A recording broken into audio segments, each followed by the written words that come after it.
Ito yung nangyari, no. Yung account ng GCash ko, hinold ni GCash.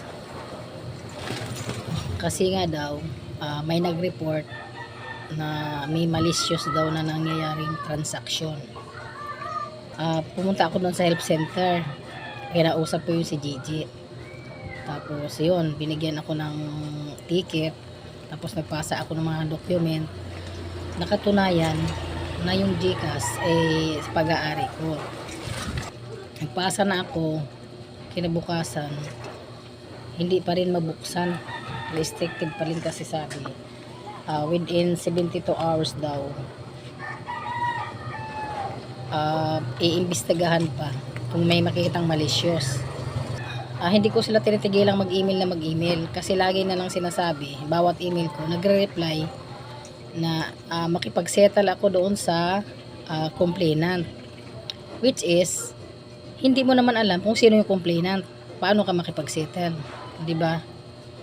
Tapos sabi, basahin ko daw yung unang email nila, nandoon daw yung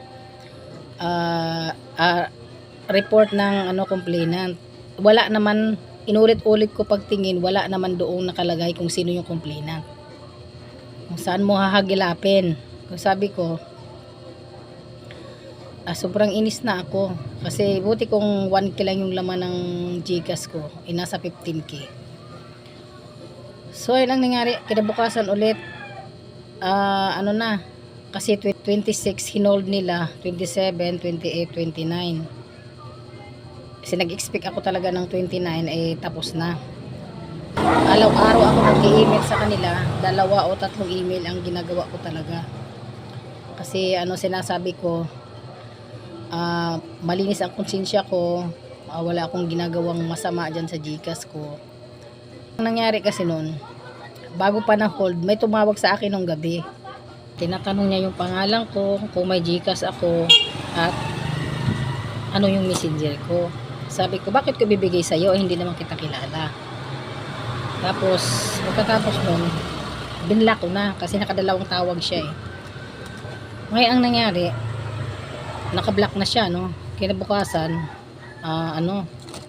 iniisip ko na talaga na may mangyayari sa GCash ko dahil dun sa may tumawag. Kaya lang hindi ako alerto noon. Dapat nung time na yon tinanggal ko na kaagad yung laman. Kinabukasan pagbukas ko na sa GCash ko, naka-on hold na siya. Hindi ko na siya ma-open. Restricted na daw to. So pumunta kay Gigi. Kinausap ko yung si Gigi nga. So ayun, binigyan ako ng ticket, nagpasa ako ng mga requirements na hinihingi nila.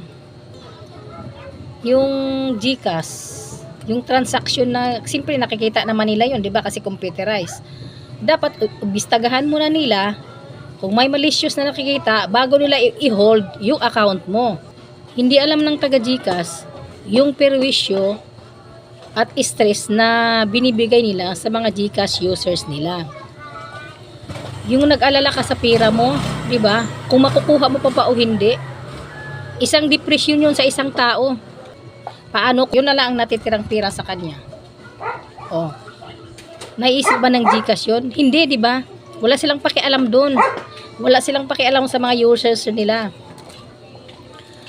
Yung pera natin nilagay doon sa system nila, pinakinabangan na nila yun.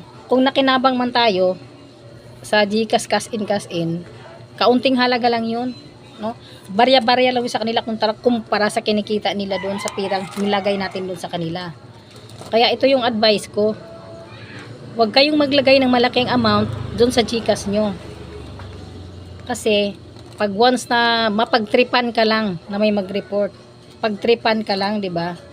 Mag-report, kahit sabihin mababalik din after 3 days, pero yung stress at depression na binibigay sa'yo ng pag-hold nila sa GCash mo, hindi nila alam yung stress na binibigay nila sa tao.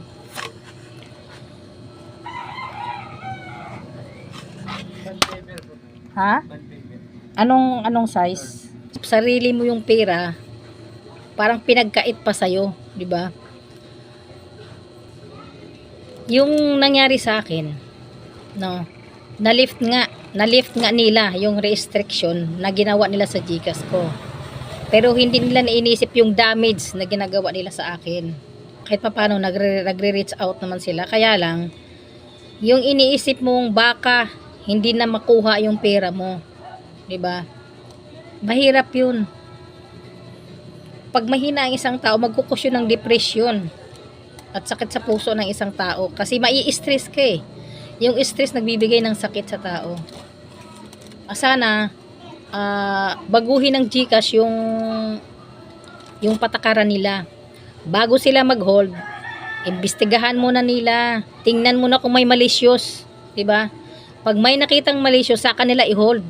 Pag ganyan ang style nila, kapag napagtripan ka lang, i-report ka. O, di ba kawawa ka? Hindi mo alam kung sinong nag-report. Kasi hindi nila ibibigay information kung sino yung nag-report. O paano malalaman kung sino nag-report? Hindi naman nila sinasabi. Sasabihin nila, may binigay ako sa unang email. Wala namang binigay. Di ba ang saklap? Sarili mong pera, pinagkait sa'yo. Hindi mo nakakainis yun, nakaka-stress.